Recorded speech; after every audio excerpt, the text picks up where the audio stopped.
मस्त राजवाड्यात राहण्याचा मोह सगळ्यांनाच असतो, पण हा जर तुरुंग असेल तर किती मस्त दृश्य आहे. पण आयुष्यभर फक्त एवढंच बघायचं असेल तर गोष्ट आहे या राजाची, ज्याला हद्दपार करण्यात आलं 4000 किलोमीटरवर. हा राजा कुठला होता, तो नक्की कुठे कैदेत राहिला, त्याचं नक्की नाव काय, त्याचं निधन कसं झालं, हे सगळं तुम्हाला या व्हिडिओमध्ये कळणार आहे. त्यामुळे व्हिडिओ पूर्ण बघायला विसरू नका. आपण आज ज्याची गोष्ट बघणार आहोत तो आहे ब्रह्मदेशाचा शेवटचा राजा थिबा. वयाच्या 19व्या वर्षी हा राजा झाला. ब्रह्मदेश म्हणजे आत्ताचा म्यानमार बरं का. ब्रिटिशांनी भारतात चांगला वचक मिळवला होता, पण त्यांना त्यांच्या सीमा या पूर्वेकडे देखील विस्तारित करायच्या होत्या. त्यासाठी त्यांनी ब्रह्मदेश म्हणजे बर्मा इथे आपला राजकीय व्यवस्थेमध्ये हस्तक्षेप सुरू झाला. तुम्हाला सगळ्यांना माहितीच आहे की व्यापाराच्या दृष्टीने अनेक राजांशी ब्रिटिशांनी करार देखील केलेला होता. ब्रिटिशांचं खरं लक्ष ना व्यापारापेक्षा ब्रह्मदेशामधले राजकीय गोष्टी अस्थिर ठेवायच्या आणि त्याच्यावर वचक मिळवायचा हेच होते. ते व्यापार करारातले जे नियम होते ते देखील पाळत नव्हते. थिबा राजाने अनेकदा प्रयत्न केला, नवीन व्यापारी करार बनवण्याचा प्रयत्न केला, पण थिबा राजाचे हे प्रयत्न मात्र अयशस्वी ठरले. मग थिबा राजाने फ्रेंच लोकांशी संधान बांधलं आणि त्यांच्याबरोबर व्यापारी करार करण्याच्या योजना सुरू झाल्या. मंडालय इथे असा व्यापारी करार करण्यात देखील आला. मंडालय म्हणजे हेच जिथे नंतर आपल्या लोकमान्य टिळकांना अटक करून ठेवलं होतं. इंग्रज या गोष्टीवरनं खूप चिडले. ह्याच दरम्यान ना अजून एक गोष्ट घडली. ब्रिटिश मालकीची बर्मा ट्रेडिंग कंपनी ही त्यावेळी जंगलतोड करून लाकूड घेत असे, पण तेव्हा त्यांनी बेकायदेशीरपणे लाकूड तोड केली. त्यामुळे त्याची नुकसान भरपाई त्यांनी ब्रह्मदेशाला द्यावी ही याचिका दाखल करण्यात आली. यावर त्यावेळेचे हिंदुस्थानचे जे व्हाईसरॉय होते त्यांनी उलटा खलिता पाठवला की ही याचिका मागे घेण्यात यावी. त्याच पद्धतीने थिबा राजाने जे बर्मा आणि फ्रेंच यांचे संबंध प्रस्थापित करण्याचे प्रयत्न करतात किंवा व्यापार करण्याचा प्रयत्न करतात हे देखील बंद करून त्यांनी फक्त इंग्रजांबरोबरच व्यापार करावा.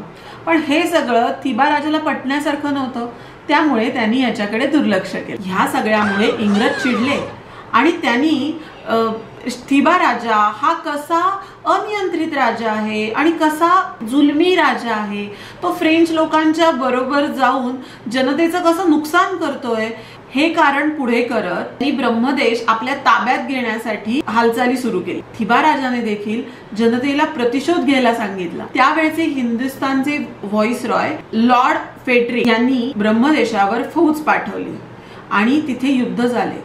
ब्रह्मदेशाच्या सैनिकांनी आणि तिथल्या राजांनी एवढ्या मोठ्या ब्रिटिश एम्पायर समोर उभं राहिला किंवा ताठ मानेने उभं राहण्यासाठी लढा दिला, पण ते फार काळ टिकू शकला नाही आणि ब्रिटिशांनी मंडालयचा राजवाडा काबीज. त्याचबरोबरीने बर्मा राजवंश किंवा बर्मा राज्य हे ब्रिटिशांमध्ये विलीन झाले. जनतेला भडकवणाऱ्या किंवा बंड करायला लावणाऱ्या ह्या थिबा राजा परत असा बंड करू नये आणि ब्रिटिश सरकारच्या विरोधात उभा राहू नये, यामुळे थिबा राजाला ब्रह्मदेशापासून जवळजवळ 4000 किलोमीटरवर असलेल्या एका छोट्याशा गावात ठेवण्यात आलं.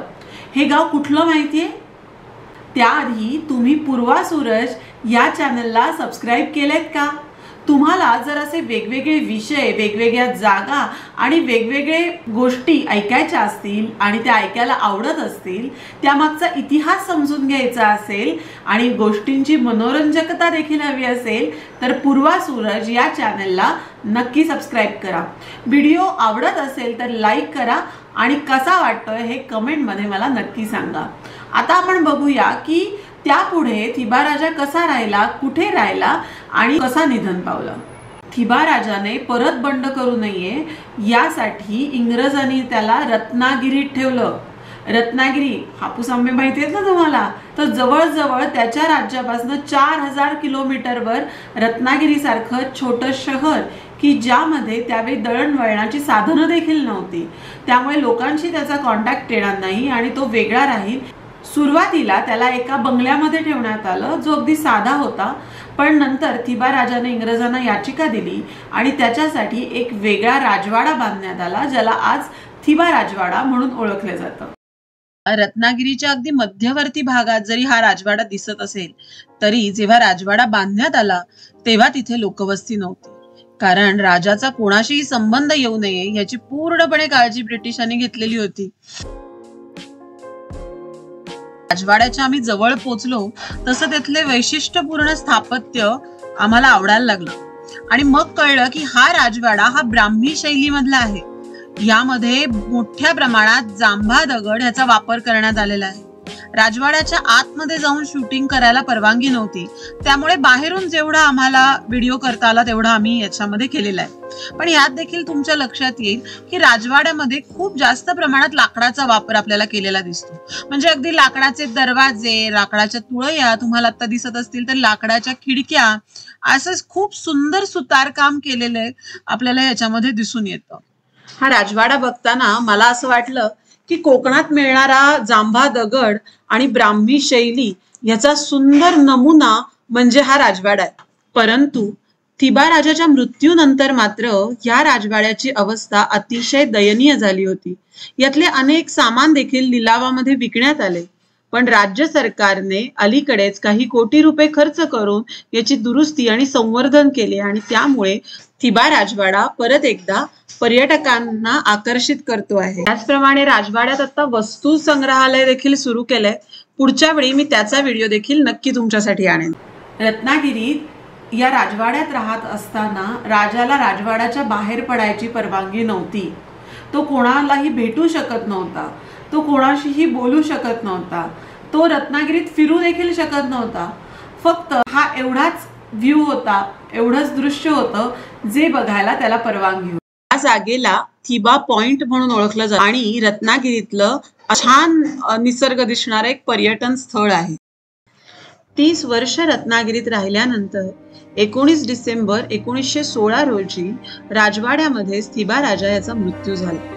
थिबा राजाच्या मृत्यूनंतर त्याचे शव ब्रह्मदेशात नेण्यास परवानगी मागितली होती, पण ब्रिटिशांनी ती फेटाळून लावल्यामुळे त्याचे अंत्यविधी रत्नागिरीतच करण्यात आले.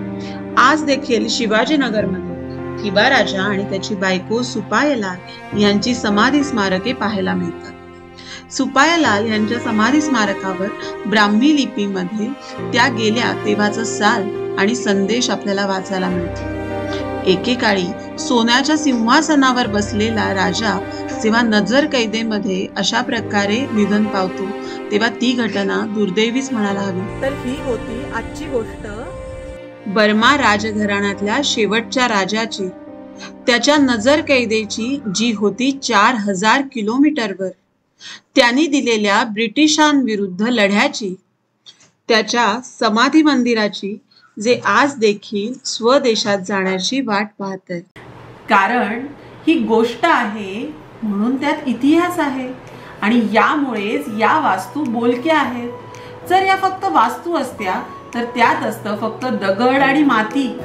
पण तुम्हाला जर या वास्तूंच्या पलीकडचा जाऊन इतिहास जाणून घ्यायचा असेल आणि या इतिहासाला मनोरंजक करणाऱ्या गोष्टी हव्या असतील तर लगेचच पूर्वा सूरज या चॅनलला सबस्क्राईब करा.